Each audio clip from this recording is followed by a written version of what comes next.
આ બાજુ આખા અયોધ્યાની અંદર હર્ષ ને ઉલ્લાસનું વાતાવરણ છે, પણ સ્વર્ગની અંદર દેવતાઓ મૂંઝાયા છે કે જો રામ રાજા બની જશે તો રાવણ ઇત્યાદિ અસુરોનો સંહાર કોણ કરશે?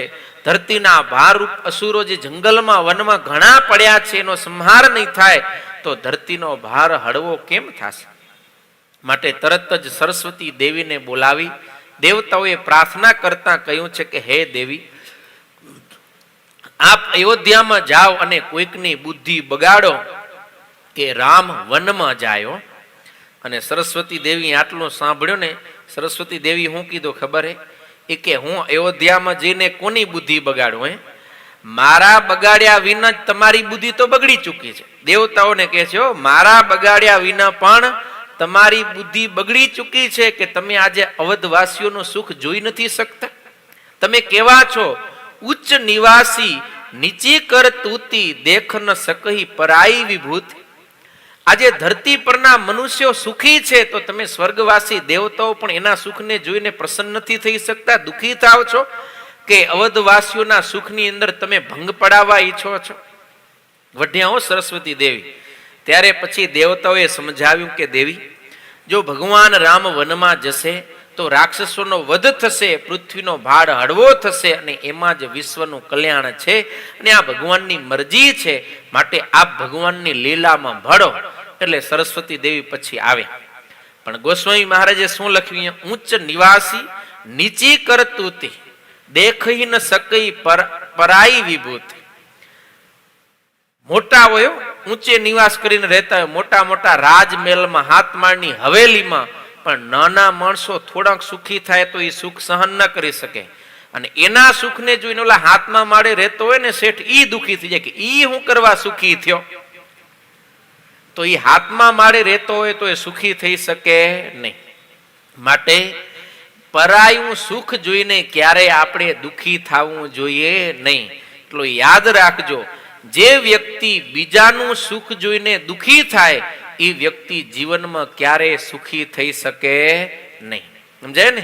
બીજાનું સુખ જોઈને દુઃખી થાય એને કોણ સુખી કરીએ? કે ભગવાને સુખી ન કરી શકે. કારણ કે ધરતી ઉપર કોઈક ને કોઈક સુખી તો રહેવાનું જ છે ને એનું સુખી જોઈને આપમેળે દુઃખી થયા કરશે. અને જે વ્યક્તિ બીજાનું સુખ જોઈને સુખી થાય એને દુનિયાની કોઈ તાકાત ક્યારે દુઃખી ન કરી શકે. કારણ કે ધરતી ઉપર કોઈક ને કોઈક સુખી છે અને બીજા સુખી હશે એને જોઈને પોતે મોજથી રહેશે કે વાહ દુનિયા સુખી છે ને એમ.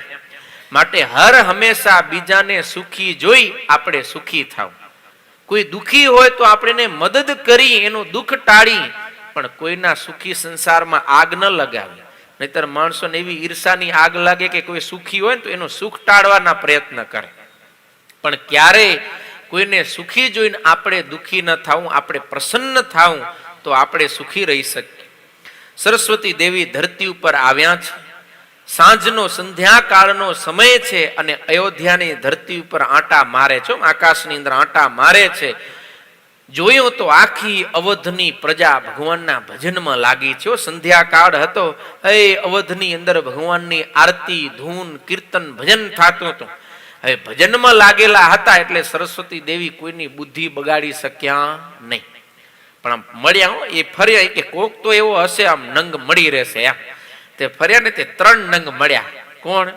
એક તો કૈકેયીની દાસી મંથરા, એ જે અગાસી ઉપર આંટા મારવા ગઈ હતી, ફરવા માટે નીકળી હતી. હા. બીજી સ્વયં કૈકેયી પોતે, એ સંધ્યા સમય હતો પણ સૈયા ઉપર આરામ કરતી હતી, લેટતી હતી. અને ત્રીજો પાત્ર સ્વયં મહારાજા દશરથ. આ બાજુ સભા બરખાસ્ત કરી અને એને એમ કે હું આ સમાચાર સૌથી પહેલા કૈકેયીને આપું, કારણ કે દશરથ રાજાને કૈકેયી પ્રિય રાણી હતા. એટલે કૈકેયીને સમાચાર આપું. અને કૈકેયીને પણ રામ અતિ પ્રિય હતા. એટલે દશરથના મનમાં એમ કે રામને રાજગાદી આપું, ઈ સમાચાર હું કૈકેયીને આપીશ તો કૈકેયી વધારે પ્રસન્ન થશે. એવી સદભાવનાથી ઈ રાજસભામાંથી કૈકેયીના મહેલ તરફ જાતા હતા. આ અવધની અંદર ખાલી 3 જણા હતા કે જે ભજનમાં નતા લાગ્યા, બાકી બધાએ ભજનમાં લાગે. તે કેવું વાતાવરણ હશે? અને એ જ સમયે સરસ્વતી દેવી ત્યાં કને આવ્યા અને આ ત્રણેયની બુદ્ધિ બગાડી અને પાછા સ્વર્ગમાં ચાલ્યા ગયા. એ ત્રણેયની બુદ્ધિ ક્યારે બગડી? જ્યારે એ સંધ્યા સમયે ભગવાનના ભજનને છોડી અને બીજી ક્રિયામાં લાગ્યા હતા ત્યારે. માટે આપણા શાસ્ત્રકારોએ કીધું સાયંકાલે ચ સંપ્રાપ્તે ચતુષ્કર્માણી વર્જયેત આહારઃ મૈથુનમ નિદ્રા સ્વાધ્યાયમ ચ ચતુર્થકમ. સંધ્યાકાળ જ્યારે ચાલુ થાય ત્યારે આ ચાર કામ છોડી દેવા જોઈએ. એક તો આહાર એટલે કે ખાવો નહીં, સંધ્યા સમયે ખાવું ન જોઈએ. પછી મૈથુનમ એટલે કે સાંસારિક ભોગ વિલાસ ઈ છોડી દેવા. નિદ્રા સંધ્યા સમયે સૂવું નહીં. અને પછી સ્વાધ્યાયમ કીધું. સમજ્યા? હવે આનો અર્થ હજી મને સમજવાનો બાકી હે. સ્વાધ્યાય પણ છોડી દેવું અને પાછું એનું જે ફળ કીધું હોય ને ઈ આવે કે જો તમે સંધ્યા સમયે આ ચાર કર્મ કરો તો શું થાય? તો કે આહારે જાયતે વ્યાધિ.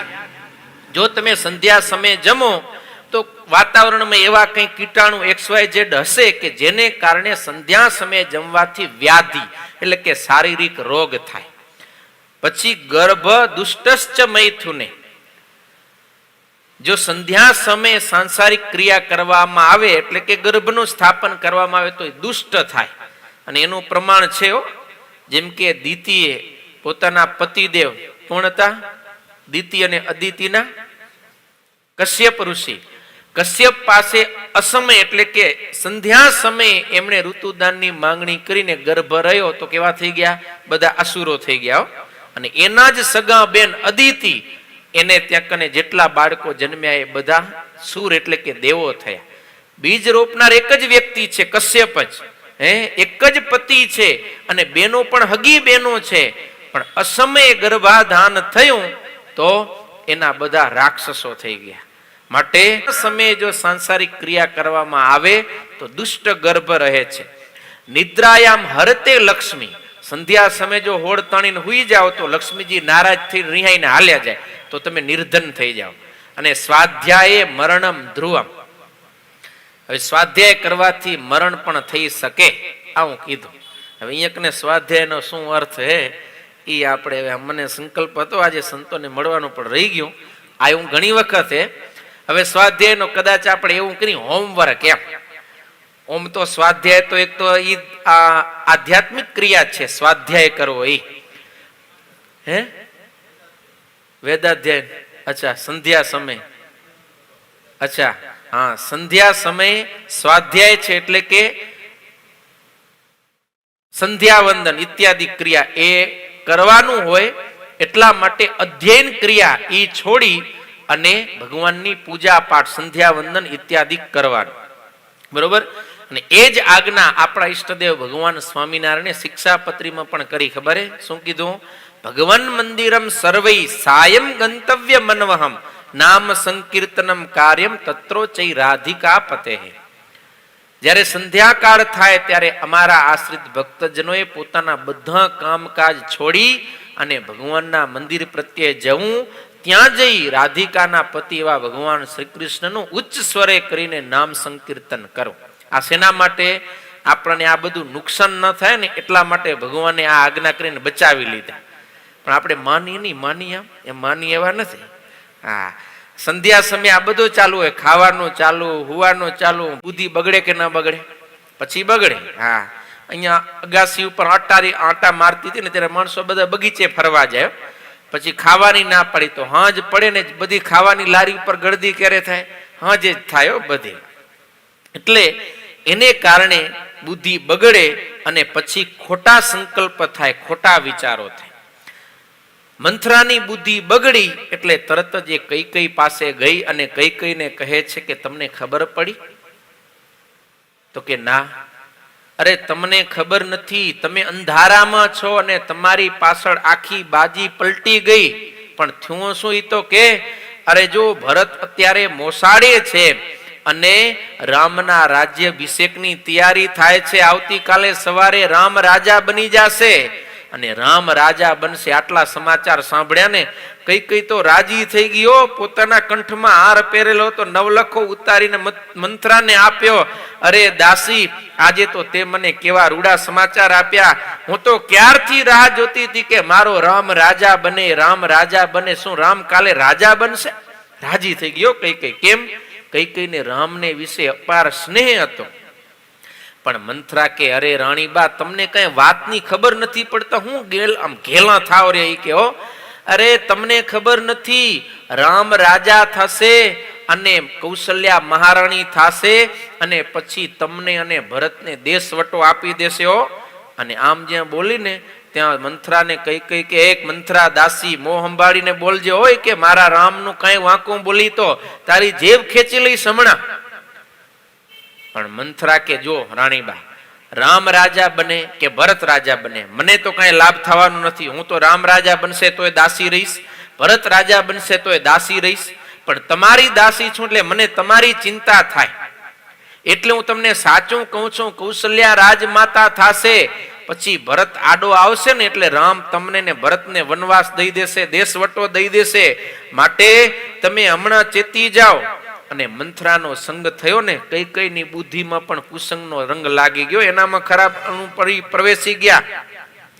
એ કે મારે પણ દાસી બનીને તો નથી રહેવું હોય કે હા, તો શું કરું? તો કે બધું મારે થોડું શીખવાડવાનું હોય કે પેલાના 2 વરદાન માંગવાના બાકી પડ્યા છે, એ રાજા પાસે 2 વરદાન માંગી લો. પણ એમાં ધ્યાન રાખજો, 2 વરદાન માંગો એમાં પહેલું વરદાન ઈ માંગજો કે રામને બદલે ભરતને ગાદી મળે. બીજું તો કે બીજો જો ઈ કે રામને અહીંયા પડ્યો હશે તો ઈ વરે ક્યાંક ને ક્યાંક નડશે, માટે ભરત એકદમ પગ જમાવી લે ત્યાં એટલે 14 વર્ષ સુધી રામને વનમાં મૂકી દો, એટલે રામનો વનવાસ માંગી લેજો. તે કઈ રાજી થઈ ગઈ. લ્યો એ કે બરોબર હો મંથરા, તો તું હતી તો હું બચી ગઈ, નકર મને વનમાં જવું પડે. કોણ બોલે છે? કઈ કયો કે જેને રામને વિશે અપાર પ્રેમ હતો છતાંય પણ એક કુસંગીનો સંગ થયો તો એના વિચારો પલટી ગયા. માટે ક્યારે કુસંગનો સંગ કરવો નહીં. કુસંગનો પ્રભાવ બહુ જબરો છે. હા, સત્સંગનો રંગ ચડતા વર્ષો વીતી જાય, કેટલી મહેનત કરી ત્યાં સુધી રંગ ના ચડે અને કુસંગનો રંગ તરત ચડી જાય. ખબર હે ને, નબળી વસ્તુનો સંગ તરત લાગે છે. પણ સારું થવું, આમ સત્સંગ તો ચઢાણ કહેવાય ને, આમ ચઢાણ ઉપર ચડવું અઘરું પડે, પણ ઢરાળમાં ઢરવું બધાને હેલું લાગે. એટલે કુસંગ છે એનો રંગ જલ્દી લાગે. ગમે એવો સજ્જન સારો વ્યક્તિ હોય પણ કુસંગી ભેગે જો રે તો એના પણ વિચારો બદલી જાય છે. માટે કુસંગી થકી છેટે રહેવું.